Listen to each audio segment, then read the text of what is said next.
Bab 314 Kamu benar-benar mengerti. Dokter itu sangat terkejut. Seorang anak yang baru berusia 3 tahun, tapi sudah sangat pintar. Carlos mengerutkan keningnya, dia memperingatkan dengan wajah tegas dan tidak senang, katakan yang sesungguhnya. Oke. Dokter segera kembali fokus dan berkata dengan serius, ya, betul, alasan utama mengapa dia masih koma itu karena cedera di kepalanya dan kehilangan banyak darah, tetapi jangan khawatir, dia akan segera siuman. Selain itu, kami adalah rumah sakit yang profesional dan kami akan bertanggung jawab pada setiap pasien kami. Aku telah melakukan pemeriksaan secara keseluruhan kepadanya dan memastikan bahwa dia tidak memiliki masalah lain dan tidak akan meninggalkan efek samping lainnya. Kamu tenang saja. Baguslah kalau begitu. Carlos akhirnya menghela napas lega. Paman dokter, tolong berikan aku salinan laporan pemeriksaan adikku dan semua dokumen perawatannya. Aku harus memberikannya kepada pengacara. Itu akan digunakan nanti pada saat meminta pertanggungjawaban dari pelaku secara hukum. Dokter tercengang. Apakah ini yang dikatakan anak berusia 3 tahun? IQ dan pemikiran logis anak ini lebih tinggi dari rata-rata orang dewasa. Lakukan seperti yang dia katakan. Terdengar sebuah suara orang tua. Dokter itu menoleh ke belakang, kemudian buru-buru berdiri, dan memberi salam hormat, Tuan Besar. Tidak perlu sungkan. Kekal lelaki tua itu berbicara, kepala rumah sakit memimpin sekelompok dokter ahli bergegas menghampirinya. Ketika sekelompok orang itu melihat Tuan Besar dari kejauhan, mereka membungkuk dan memberi hormat. Kepala rumah sakit menjelaskan dengan cemas, Tuan Besar, ketika saya mendengar berita itu, saya segera mengutus tim ahli dan bergegas datang kemari. Di perjalanan ke sini, saya juga sudah memahami situasi yang terjadi. Anda jangan khawatir, masalah cucu Anda biar saya yang menanganinya.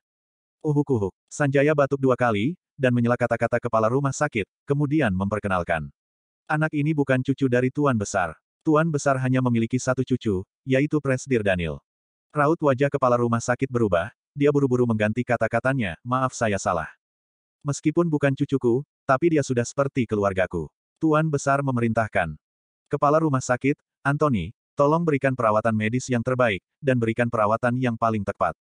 Baik, pasti akan kami berikan yang terbaik. Kepala rumah sakit, Anthony, tidak berani meluruskan pinggangnya, dan terus menganggukkan kepalanya.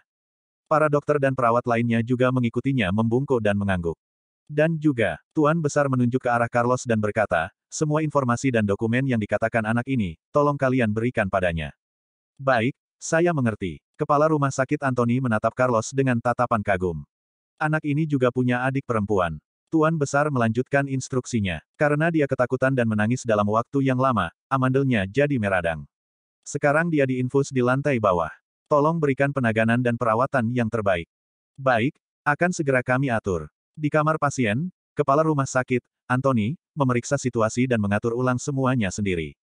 Carlos menunggu di samping sampai semuanya selesai diatur. Semua jenis dokumen laporan pemeriksaan dan laporan perawatan sudah di tangannya, dan dia mulai merasa sedikit tenang. Tuan Besar menatapnya dengan penuh kasih sayang, sayalah melihat Carlos merasa lega, dia segera melangkah maju dan sambil tersenyum bertanya kepadanya, sekarang sudah lega, kan?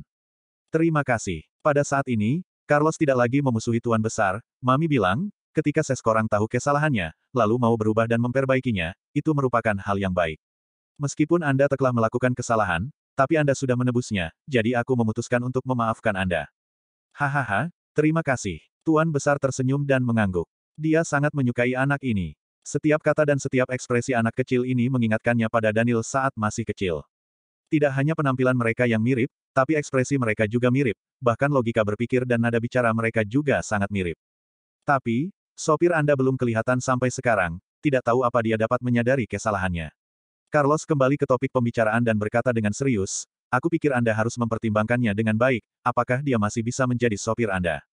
Bab 315, kamu benar, aku akan mempertimbangkannya dengan seksama. Tuan Besar mengangguk sambil tersenyum.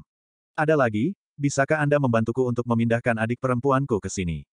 Aku ingin mereka dalam satu kamar, sehingga aku bisa merawat mereka dengan mudah. Ketika Carlos berbicara, beberapa dokter anak dan suster sedang mendorong adik perempuannya yang tertidur dan mengantarnya ke kamar. Semua sudah diatur. Tuan Besar berkata sambil tersenyum, apa masih ada saran lainnya? Carlos memejamkan matanya, dan berpikir dengan seksama, kemudian dia mengelengkan kepala sambil berkata, untuk saat ini, hanya ini saja. Ya, karena kamu sudah selesai berbicara, apa kamu bisa membantuku sekarang? Tuan Besar bertanya dengan serius. Apa? Carlos sedikit penasaran, apa yang bisa dia bantu? Tuan Besar menunjuk 2 kotak makan yang bersusun dan berkata dengan penuh kasih, keluargaku memberiku makanan vegetarian yang lezat. Lambungku sakit tidak bisa memakannya, tapi aku juga tidak ingin membuang-buang makanan. Kamu bisa membantuku. Ketika dia berbicara, Sanjaya meletakkan kotak makan di atas meja dan membukanya susun demi susun. Seketika, aroma makanan tersebar di ruangan itu. Bubur sayur harum, pangsit udang, sup pangsit, bakso, bakwan jagung, pangsit 3 rasa. Serta berbagai jenis makanan ringan lainnya diletakkan di hadapannya, dan semua makanannya masih hangat. Perut Carlos langsung mengeluarkan suara, kruk-kruk, dia menatap makanan itu dan tidak bisa mengalihkan pandangannya. Porsi makanan ini terlalu banyak. Tuan Besar dengan tampang sedih berkata, "Oh, mungkin kamu tidak bisa menghabiskan semuanya sendiri, sepertinya kamu perlu bantuan adik laki-laki dan perempuanmu juga." Mereka masih belum sadar. Sebelum Carlos menyelesaikan kata-katanya, terdengar suara tangisan Carla, "Mami, Mami." Carlos segera berlari, menepuk bahu Carla dengan ringan dan menghiburnya. "Carla jangan takut, kakak ada di sini." "Kakak." Carla memeluk Carlos, kemudian menangis dengan sedih. "Aku mau Mami." "Jangan takut, sebentar lagi Mami datang." Carlos menyoka air mata Carla, "Apa kamu lapar? Ayo kita makan dulu." "Ya, lapar." Carla menjulurkan lidah kecilnya dan menjilat bibir merah mudanya. "Kamu tunggu sebentar ya." Carlos memapah Carla duduk, lalu berjalan mendekat dan membungkuk kepada Tuan Besar, dan berkata dengan tulus, "Terima kasih, kakek." "Sama-sama, sama-sama." Tuan Besar berkata dengan tergesa-gesa, "Kalian yang membantuku. Bagaimanapun, ini adalah makananmu." Carlos mengangkat kepalanya dan berkata dengan serius, "Tunggu mamiku dan nenekku datang, aku akan meminta mereka mengembalikannya kepadamu. Bubur sayur dan makanan ringan yang dibuat oleh nenekku sangat enak, nanti aku akan meminta nenek membuatkannya untukmu, dan menggantikanmu 2 kali lipat." "Oke, kalau begitu 2 kali lipat ya." Tuan Besar sangat tersentuh, kecerdasan emosional anak ini cukup tinggi. "Ayo kita buat tanda janji." Carlos mengulurkan jarinya. Tuan Besar membungkuk, mengulurkan jari-jarinya, dan mengaitkannya pada jari Carlos. Di dalam hatinya berkata, ini mungkin satu-satunya hal kekanak-kanakan yang dilakukan anak ini malam ini. "Baiklah, ayo cepat makan." Tuan Besar mengingatkan dengan penuh kasih sayang, "Adikmu sudah lapar." "Iya." Carlos segera mengambil makanan, perawat yang dulu membantu merawat adik perempuannya datang membantu, "Mari aku bantu, kamu pergi cuci tanganmu." "Baik, terima kasih Kak." Carlos mencuci tangannya, kakak perawat telah meletakkan makanan di atas meja ranjang rumah sakit, dan perawat lain membawa kursi untuk Carlos, kemudian menyekat tangan Carla dengan tisu basah. "Sudah waktunya makan." Carlos mengambil bubur sayur. "Aku bisa makan sendiri." Carla menggosok matanya yang merah dan bengkak, berkata dengan penuh perhatian, "Kakak, cepat makan. Kakak juga pasti lapar, aku bisa mendengar perutmu berbunyi." "Hehe." Carlos menggosok perutnya dengan malu. "Terima kasih, kakek." Carla tidak bisa bangun dari ranjang rumah sakit, jadi dia menundukkan kepalanya dan membungkuk kepada Tuan Besar. Kata Mami, "Orang baik akan mendapatkan balasan yang baik. Kakek, kamu orang baik." Bab 316, Aduh. Sanjaya merasa hatinya akan meleleh. Gadis kecil ini sangat imut. "Terima kasih, anak pintar." Tuan Besar terharu, ini pertama kalinya dia melihat Carla, tidak tahu kenapa dia seperti memiliki ketertarikan khusus kepada gadis kecil yang lembut seperti boneka itu. Seolah-olah mereka adalah keluarganya. "Carla, ini kita simpan untuk Carlos, kamu makan yang ini. Kamu makan dulu saja, setelah kamu kenyang, kakak baru memakannya." Pertama-tama, Carlos membagi sebagian untuk Charles, kemudian sisanya diberikan kepada Carla. "Sebelumnya, aku sudah memesan makanan untuk adik perempuanmu, tapi belum dimakan." Perawat gendut itu berkata dengan lembut, "Bagaimana kalau jangan berikan mereka makanan itu?" Tuan Besar segera berkata, "Anak-anak, aku akan menyuruh orang mengantarkan makanan, kalian makanlah dengan tenang. Jangan khawatir, asalkan kalian kenyang, mau berapa banyak pun akan aku siapkan." "Tidak perlu. Terima kasih, kakek." Ketika Carlos hendak menolak, Carla mengucapkan terima kasih dengan manis dan mengambil daging dan bakpao kausa di tangannya dan memberikannya kepada Tuan Besar. "Kakek, ini untuk kakek."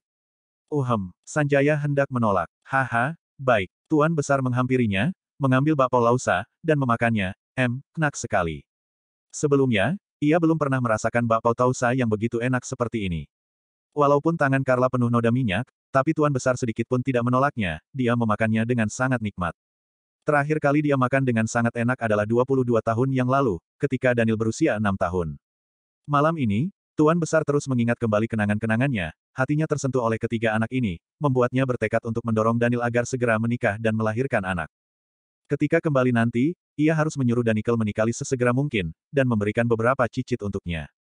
Lihat betapa lucunya ketiga anak ini. "Tuan Besar, ini sudah larut, aku akan mengantarmu kembali beristirahat." Sanjaya takut lelaki tua itu bergadang terlalu malam dan tubuhnya tidak akan bisa menahannya.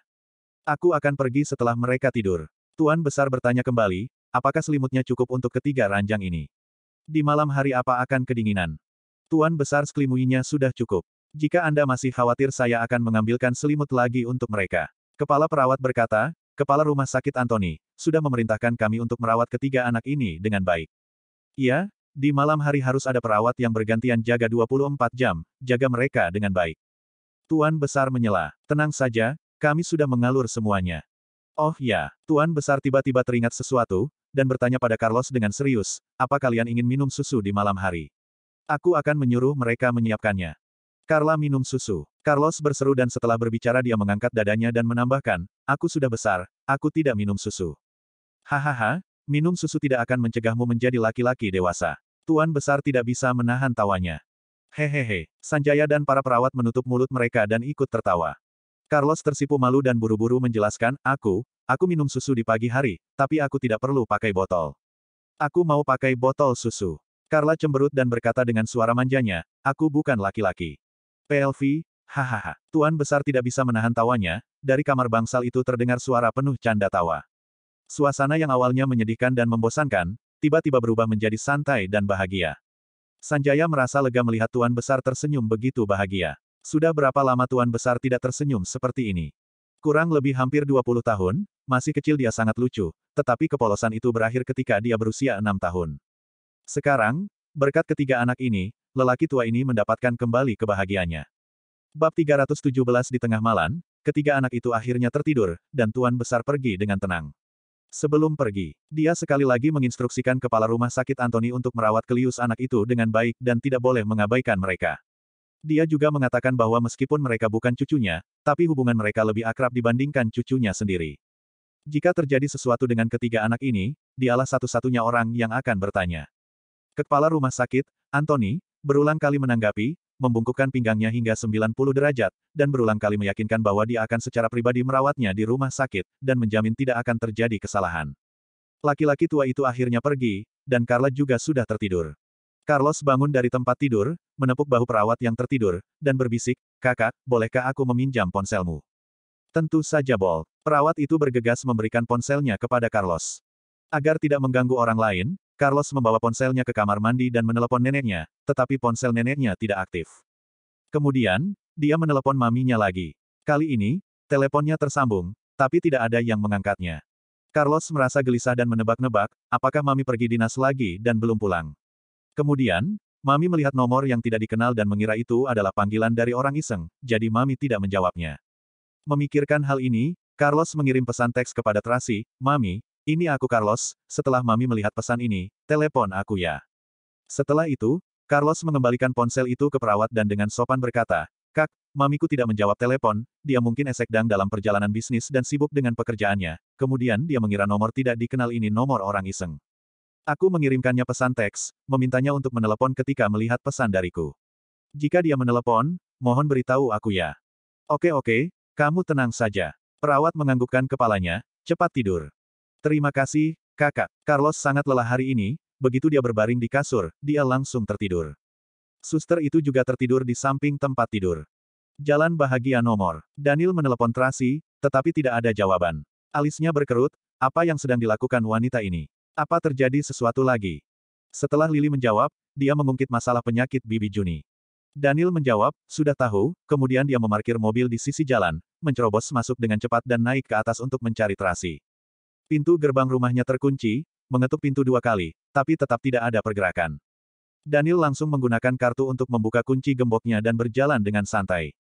Rosie yang ada di balkon terbangun dan mengepakkan sayapnya sambil berseru, orang jahat, orang jahat. Diam, Daniel berkata dengan suara pelan. Rosie tidak berani berteriak lagi, dia meringkuk di dalam kandang dan menggigil ketakutan dengan suara yang sangat kecil dia berkata, Mami, orang jahat masuk, orang jahat masuk. Daniel tidak memperdulikannya, di dalam kegelapan dia menemukan kamar tidur utama, dia mendorong pintu hingga terbuka dan masuk ke dalam. Dia tercengang ketika melihat situasi yang terjadi depannya. Tracy pingsan di lantai, pakaiannya basah kuyup dan wajahnya sangat pucat.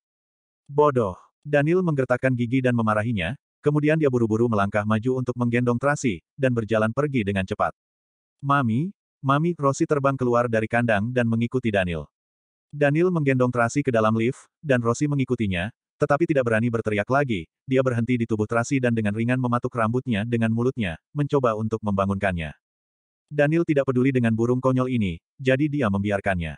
Dari keluar lift, berjalan di arca kompleks sampai naik ke dalam mobil, Rosie terus mengikutinya sepanjang jalan. Dia sangat khawatir dan bersandar di pelukan Tracy, menangis seperti anak kecil.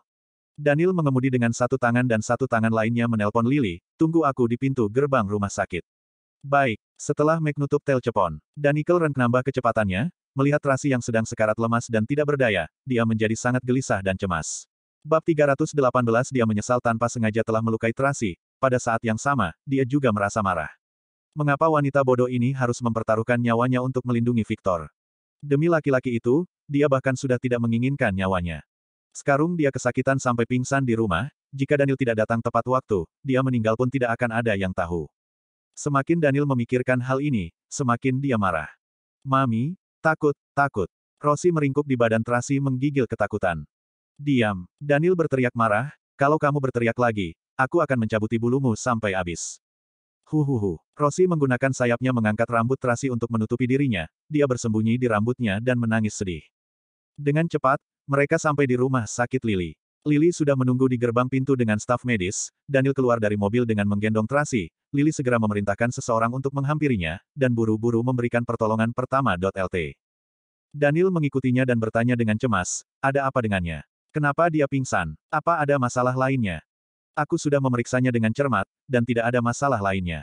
Lily melaporkan, namun, Nona Tracy terus terluka dan sakit selama 2 bulan terakhir. Tubuhnya benar-benar sudah lemah, dan hari ini Bibi Juni jatuh sakit, dia sangat sedih, emosinya juga kurang stabil, mungkin ini juga yang mempengaruhinya.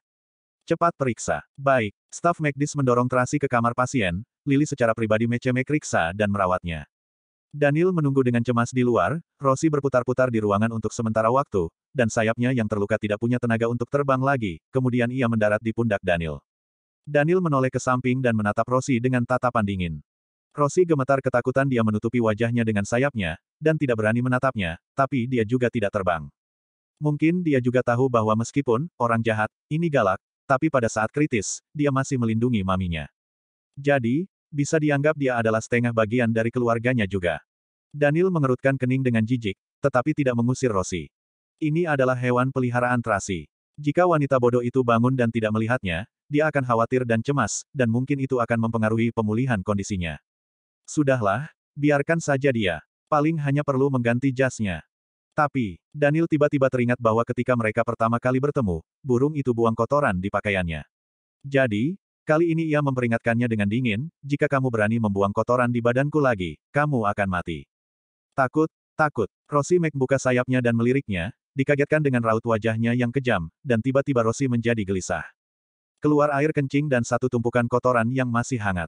Dia membuang kotoran di bahu Daniel. Wajah Daniel berubah menjadi marah dan mengepalkan tinjunya. Mami, Mami. Rosie buru-buru terbang mencari maminya dengan panik, tetapi dia menabrak dan kemudian jatuh ke lantai. Daniel hanya melihat burung konyol ini dan terdiam, tidak heran di dalam buku mengatakan bahwa hewan peliharaan memiliki perilaku yang sama dengan pemiliknya. Burung bodoh ini sama seperti Tracy, sangat bodoh. Lupakan saja, demi wanita bodoh itu. Daniel dengan hati-hati melepas jasnya supaya tidak terkena kotoran burung itu. Setelah itu dia menaruh jasnya di kursi sebelahnya, kemudian dia membungkuk dan mengambil Rosie. Orang jahat, Mami, Mami, takut, takut. Rosie mengira Daniel akan mencekiknya, dia takut sampai tak henti mengepakkan sayapnya, dan kemudian menggunakan mulutnya yang runcing untuk mematuk tangan Daniel. Pipi Daniel tidak bergeming. Dia membuat jasnya menjadi sarang kecil, lalu meletakkan Rosie di sarangnya, kemudian menunjuk Rosie dengan jarinya, dan memperingatkannya dengan tajam. Tetap di sini dan jangan bergerak atau aku akan mematalikan lehermu. Apa kamu mendengarku? Rosie gemetaran, dia menatapnya dan dia mengangguk dengan hati-hati. Bab 319 Lily melihat semua itu dari pintu rumah sakit, dan dia tidak bisa menahan tawanya. Tapi melihat tatapan mata dingin Daniel, dia segera menutup mulutnya, mengatur ekspresinya, dan berjalan dengan cepat menghampirinya. Tuan Daniel, tubuh Nona Tracy sangat lemah, ditambah lagi khawatir yang berlebihan, jadi dia pingsan, tapi dia akan segera sadar. Khawatir berlebihan. Daniel mengerutkan kening. Hanya karena Bibi Juni sakit, dia sangat khawatir dan sampai pingsan. Kelihatannya di dalam hati Tracy, posisi Bibi Juni lebih tinggi dibandingkan dia. Ya, mungkin ini yang membuatnya lelah. Lily berpikir, tubuhnya sendiri mengalami cedera, Bibi Juni sakit, ditambah lagi dia harus merawat 3 anak, itu pasti sangat sulit untuknya. Apa masalah Bibi Juni? Tanya Daniel. Infrak cerebral dan perlu diobati secara perlahan. Jawab Lily.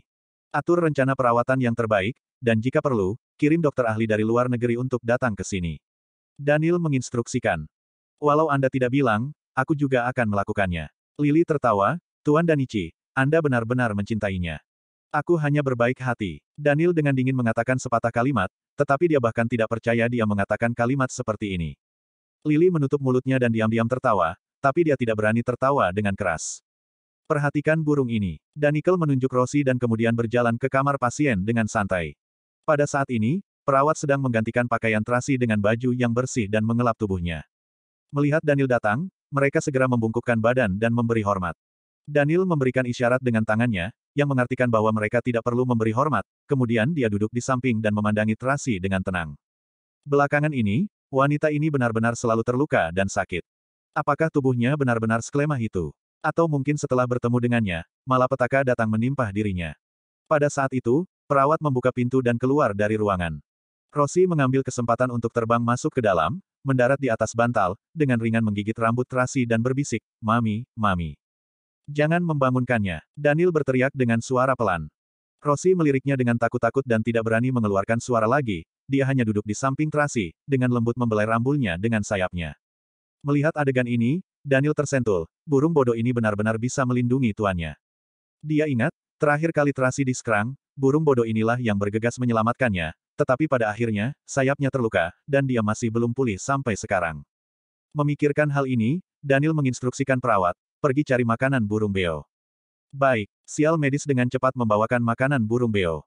Daniel menuangkan makanan ke telapak tangannya dan mengulurkan tangannya ke Rosie. Rosie menatapnya dengan malu dan takut-takut, dia ragu-ragu untuk beberapa saat, tapi kemudian dia terbang dan memakan di telapak tangannya. Dia benar-benar kelaparan, malam ini, Tracy hanya memberikan sedikit makanan, kemudian langsung bergegas kembali ke kamar untuk menjawab telepon, tapi tidak keluar lagi. Rosie mengira Tracy tertidur, sehingga dia tidak berani mengganggunya. Sampai orang jahat itu menerobos masuk, dia baru tahu bahwa maminya pingsan. Tuan Daniel, Lily membawa anggur dan kue-kue, menaruhnya di samping, dengan suara pelan dia bicara, Ryan mengirimkannya untukmu. Iya, Daniel menjawab dan membuat tanda isyarat. Lily membawa para staf medis keluar ruangan. Di pintu gerbani, Ryan menunggu di luar dengan beberapa pengawal. Malam ini, Daniel menyetir sendiri, meskipun Ryan khawatir, tapi dia tidak berani banyak bercertanya. Sampai Lily menelepon, Ryan baru tahu bahwa Daniel berada di rumah sakit. Memikirkan majikannya yang belum makan malam, dan suka minum anggur, maka dia meminta pengawalnya mengantarkan beberapa makanan untuknya. Sambil menunggu di sana, dan menunggu perintah. Daniel minum anggur sambil melihat Rosie yang sedang makan, tatapan matanya berangsur-angsur menjadi lembut, dia berpikir bahwa Rosie lucu juga. Rosie terus mematuk dan setelah beberapa saat, makanan di telapak tangannya habis dimakan olehnya. Air, air. Rosie mengebaskan sayapnya, dan bersuara dengan lembut di atas telapak tangannya, kamu itu benar-benar tidak sungkannya, sudah dikasih makan, sekarang minta minum. Daniel menyodorkan gelas anggur padanya, minumlah, anggur ini sangat enak, bar sambung.